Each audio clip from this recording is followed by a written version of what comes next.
Saat ini kami berkunjung ke Polda Metro Jaya sehubungan dengan adanya laporan polisi saudara atau klien kami Angel Elga dengan terlapor saudara Vicky Prasetyo beberapa waktu lalu, dan sekarang kami melakukan koordinasi tentang perjalanan perkara tersebut atau penyidikan, di mana setelah kami konsultasi mungkin kami akan hadirkan saksi-saksi lagi untuk membuat laporan dugaan tindak pidana baik itu merupakan tanpa izin dan pengrusakan. Karena ada beberapa cerita dan beberapa kronologis perkara yang tidak diungkapkan dalam penyidikan ini, kami akan hadirkan saksi lain dan saksi ahli lagi untuk menyempurnakan laporan polisi ini, yang mana terlapornya ada Vicky Prasetyo dan kawan-kawan, sekitar 4 atau 5 saksi yang disebut dalam berita acara pemeriksaan tersebut. Kawan-kawan itu termasuk keluarganya juga, Bang? Ya, entah itu keluarga, ada hubungan keluarga atau apapun juga, itu urusan lain, tapi di sini kan pribadi ya. Kenapa Bang harus memanggil saksi ahli lagi? Saksi ahli itu untuk mempertegas atau memperjelas suatu peristiwa hukum yang dilaporkan, apakah itu memasuki unsur dugaan tindak pidana atau tidak, apakah di wilayah perdata atau pidana, itu maksudnya. Ini laporan ini sudah 2018 lalu ya. Ini sebenarnya berbeda dengan yang kemarin. Cuma ini kan kemarin memang laporan saya yang kemarin, tapi berbeda. Memang yang lapornya bareng-bareng. Selesainya ya. Oke, rencananya di sini sekali yang akan mungkin akan banyak pelakunya kabarnya gitu. Mungkin Mas Pak dikandungnya. Kan adalah pihak tambahannya saya orang yang dilakukan yang diterima ya saya ikutin aja, saya lapor nanti tahap-tahapnya seperti apa ya saya ikutin apa yang polisi saksi apa segala memang sudah ada kan dari pihak pemerintah saya ada kata-kata yang juga sudah apa-apa ya, tapi saya memang kemarin-kemarin kan belum ada waktu ya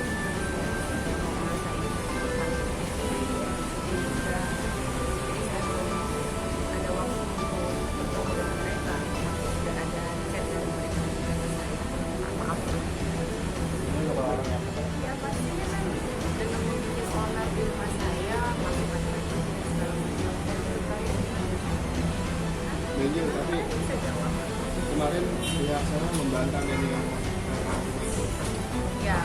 Sekarang ini mereka punya hak untuk membantah, tapi kenyataannya kalian sudah lihat kan seperti apa proses hukumnya, seperti apa itu sudah menjadi jawaban buat saya bahwa menurut saya di negara kita ini negara hukum, kita nggak boleh berbicara sembarangan, tidak sembarangan. Kalau pihak mereka membela diri selalu membangun opini, ya kenapa dilakukan pihak saya? Kuncinya kan sudah kelihatan sebenarnya dari awal. Kenapa dia menyebab saya mendorong saya, memfitnah saya? Yang dia bangun kan opini bahwa saya istri begini begitu itu tujuan awalnya. Dan pada saat sekarang setelah polisi sudah melakukan ini orang bersalah ini terpaksa kita kan kita pengacaranya berbicara opini yang dia jadi fakta. Kalian coba perhatikan, kalian sebagai awak media dan semacam itu perhatikan, pernah nggak sih satu kali pengacaranya dia jujur mengatakan bahwa hasil visum saya ya, coba deh tanya dia komentar nggak dia masalah hasil visum saya. Setelah saya sudah menjelaskan kronologi bagaimana saya ada di dalam sana, oke, itu hak siapapun untuk saya atau tidak itu terserah, karena yang dibangun opini ya saya nggak bisa berteriak saya karena dari itu saya menempuh jalur hukum. Karena kalau saya berbicara pasti kan namanya orang hidup ya, ada yang suka ada yang tak suka ya, dan saya tidak mau hubungi dengan komentar orang lain.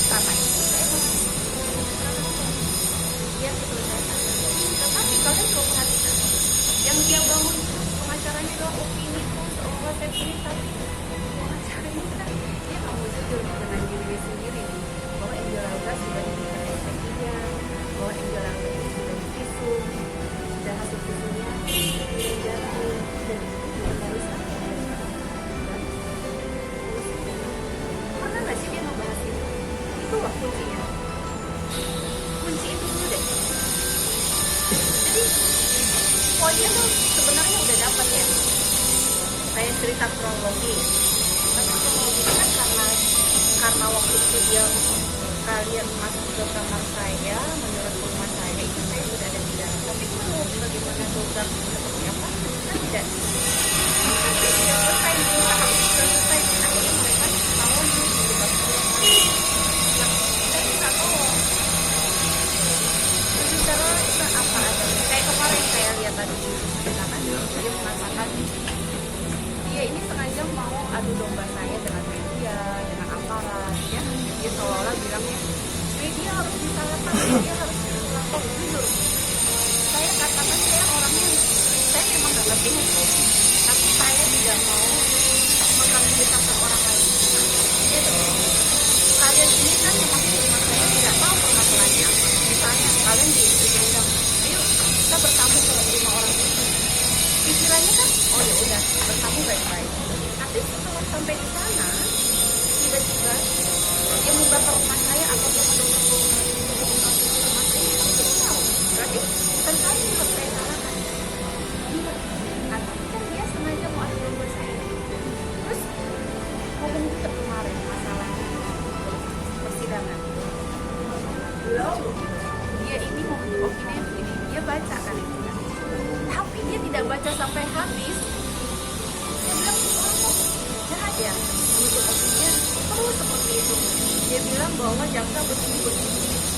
Jadi dia sengaja dia mau adu domba saya dengan aparat, dengan media. Tapi jujur saja, saya ini sudah menunggu 2 tahun keadilan. Saya tidak mau adu domba. Saya sudah berterima kasih kepada polisi yang bekerja sangat baik dan sangat baik. Dan saya juga berterima kasih kepada jaksa. Dan juga saya berterima kasih kepada saya serahkan semuanya, saya jalan. Saya udah saya nggak mau terlalu kemana-mana. Saya fokus memberikan efek jerah kepada mereka. Jadi gini, perlu saya jelaskan dalam peristiwa hukum antara klien kami Angel Angga dan Putri Prasetyo, ada satu peristiwa di mana terdakwa ini bersama dan kawan-kawan ya dari kelompok itu memasuki rumah terus di-shot oleh media menurut dakwaan jaksa ya, masuk ke dalam kamar dan ada klien kami Angel Angga bersama Ricky Alman. Ini satu peristiwa hukum. Setelah itu mereka berstatement di media mengatakan bahwa telah terjadi perzinahan dan lain-lain. Diakses oleh media terus didistribusikan sehingga bisa didengar, ditangkap menjadi satu berita oleh khalayak ramai. Ini satu peristiwa.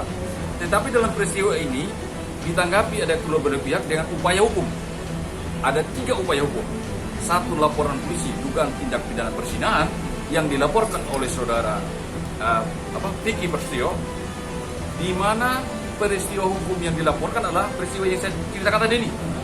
Di dalam penyidikan tersebut, hasil akhirnya adanya SP3, surat penghentian penyidikan perkara, dengan pengertian bahwa apa yang dilaporkan dugaan tidak perzinahan itu tidak cukup bukti, maka dinyatakan peristiwa itu bukanlah suatu tindak pidana perzinahan. Itu pertama. Kita hubungkan lagi dengan dugaan tindak pidana lain yang dilaporkan Angel adalah dugaan tindak pidana pencemaran nama baik yang melanggar undang-undang ITE. Dengan tidak terbuktinya dugaan tindak pidana perzinahan akibat tindakan mereka dan ucapan mereka di media, maka laporan polisi Angel tentang dugaan tindak pidana pencemaran nama baik sempurna, memenuhi unsur bahwa mereka berkata-kata melakukan tindakan itu mengakibatkan tercemarnya nama baik Angel Elga. Makanya perkara tersebut P21 dan disidangkan di Pengadilan Negeri Jakarta Selatan. Nah sekarang laporan polisi ini yang sekarang di Polda ini adalah dugaan tindak pidana pengerusakan. Karena mereka masuk ke pekarangan itu dengan cara merusak pintu, masuk ke dalam kamar. Ada satu peristiwa yang dipotong, gitu. Jadi kalau ada yang statement tentang dakwaan jaksa yang menceritakan tentang peristiwa itu, Vicky Prasetyo dan kawan-kawan masuk ke rumah mendobrak pintu menemui istrinya bersama laki-laki lain, itu adalah dakwaan jaksa. Kenapa tertulis begitu? Karena itulah suatu peristiwa hukum yang diadukan oleh seorang Angel akibat peristiwa hukum tidak benar sehingga menimbulkan pencemaran nama baik Angel. Yang tidak benar itulah dikatakan beri unsur karena dia menceritakan, menginformasikan sesuatu yang tidak benar. Maka laporan polisi tersebut dinyatakan P21 dan disidangkan saat ini. Jadi ini rangkaian ini harus dipahami. Jadi kalau dibangun, diceritakan katanya dakwaan jaksa menyimpulkan ada suatu kesalahan, bukan. Itu rangkaian cerita yang di ujungnya daripada dakwaan tersebut mengatakan semua tindakan ini, informasi disampaikan adalah tidak benar. Dia kan cuma membacanya cuma Ya, tapi nggak jadi di bawah gitu. itu. Ya. Kan Jadi nggak tahu. Nah, kira-kira nanti total berapa? kalau dari itu kawanan penyidik ya, siapa berbuat apa itu dalam tingkat penyidikan. Yang perlu kita ambil di sini adalah bagi masyarakat juga luas, bagi masyarakat banyak awam, di dalam kita menuntut hak itu boleh-boleh saja, tetapi jangan melakukan dengan cara melawan hukum. Nah ini pelajaran yang kita ambil dari peristiwa ini.